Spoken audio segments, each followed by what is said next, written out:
Hey Harry, ready to explore how JavaScript sees the world? Whoa, that sounds philosophical. Are we going deep today?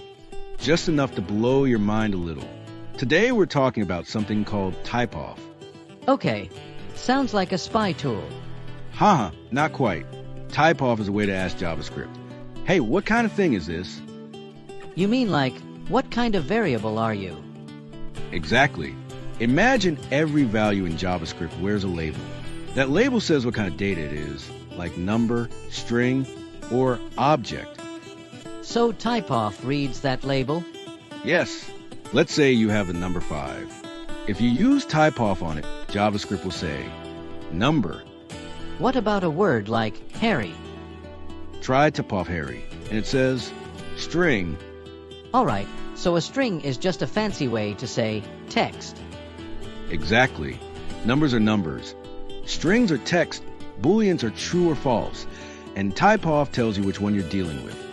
What does Typeof true give? Boolean, because true and false are special values that represent logic. Okay, that makes sense. What else can it check? Lots. There's also undefined, which means something hasn't been given a value yet. If you declare a variable but don't assign anything, it's undefined. So Typeof would return undefined. Exactly. Another type is object. That's the more complex stuff, like arrays, functions, or custom structures. Wait, arrays are objects. Yep. Even though arrays look like lists, they're still treated as objects in JavaScript. What about null?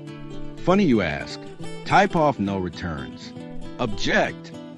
That's weird. Yeah, it's one of JavaScript's quirks from the early days. Everyone knows it's odd, but stay that way for compatibility. Okay, so we have number, string, boolean, undefined, and object. Anything else? There's also function, which is a special type. If you check Typeof on a function, it literally says function. Nice. So functions get their own label. Yep, and there's symbol and big int to more advanced types, but we'll save those for later. So Typeof helps us figure out what we're working with, like checking the tag on your t-shirt before washing it. Exactly. You don't want to throw silk in with your gym socks. Good life and code advice. Want to try a few? Hit me. Typeof 10. What do you think? Number. Correct. Now Typeof hello? String. What about Typeof false? Boolean. You're flying. One last curveball. Typeof undefined variable? Undefined. Boom. You got it. So when I'm unsure what type I'm dealing with, I use Typeof like a scanner. Exactly. Especially when debugging or working with user input. Good to know. Feels like I'm putting on X-ray glasses. And now that your X-ray vision is activated, next up, let's talk about when numbers go wrong. You mean like broken numbers? Exactly. Ever heard of something called NaN? So Typeof is like a tool belt for a coder. You pull it out whenever you need to check what you're working with. Exactly. It's like asking what's inside this box before you try to use it. And if I forget the exact result, I can just try it in the console? Yes. Just type Typeof followed by the value or variable and you'll see the answer. Alright, that's one superpower added to my coding belt.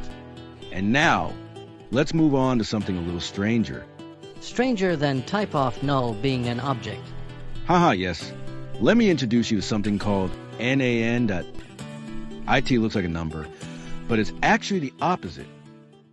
So, Harry, NaN stands for not a number. But guess what? It's actually a number. Wait, what? It literally says, not a number, but it is a number? Yep, in JavaScript. NaN is a special value that belongs to number type, but it represents something that's not a valid number. That's confusing. When does this happen? It usually pops up when JavaScript tries to do math with something that doesn't make sense. Like what? Imagine you try to divide the word hello by 2. What? That's nonsense. Exactly. JavaScript thinks so too and gives you NaN. So it's the computer's way of saying, nope, can't calculate that. That's one way to see it. Other examples. subtracting a number from a string that's not a number, or multiplying undefined by 10. Okay, so NaN appears when you mix numbers with things that shouldn't be numbers? Yes, when JavaScript gets confused while doing math. NaN is what you get. All right, but here's a question. Can I compare NaN with something? Here's the wild part. NaN is the only value in JavaScript that is not equal to itself. Come again. If you write NaN equals NaN, the result is false. That's ridiculous.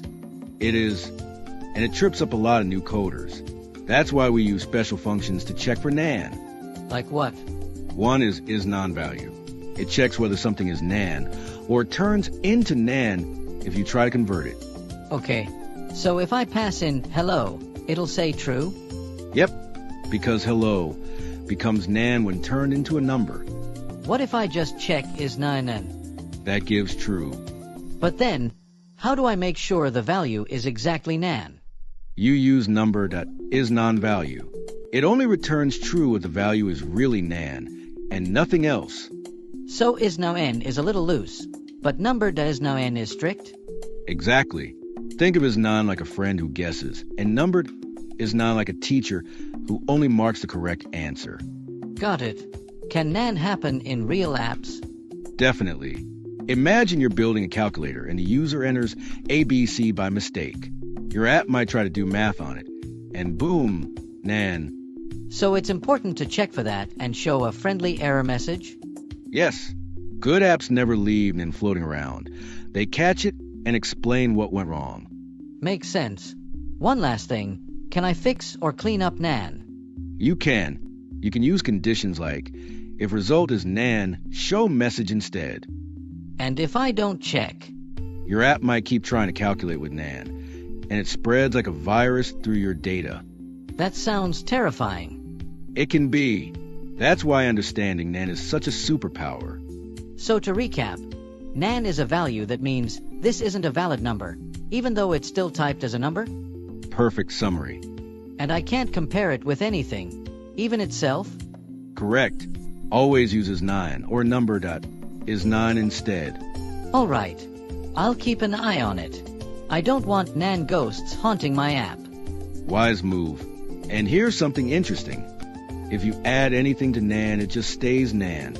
It infects the whole equation. Like a bad apple in the fruit basket? Exactly. One NaN ruins the whole result. That's why we sanitize inputs before we use them in calculations. Sanitize? Like washing hands, but for data? Pretty much. You check for weird stuff, clean it, and only then trust it. This is starting to feel like detective work. Welcome to Coding, Detective Harry. I like that. Code detective. And your next case is a big one. Bigger than NaN. Bigger. What could bigger? Maybe infinity. So, Harry, remember how NaN felt weird? Well, infinity is even weirder, but in a cool way. All right. Let's do it. What exactly is infinity in JavaScript?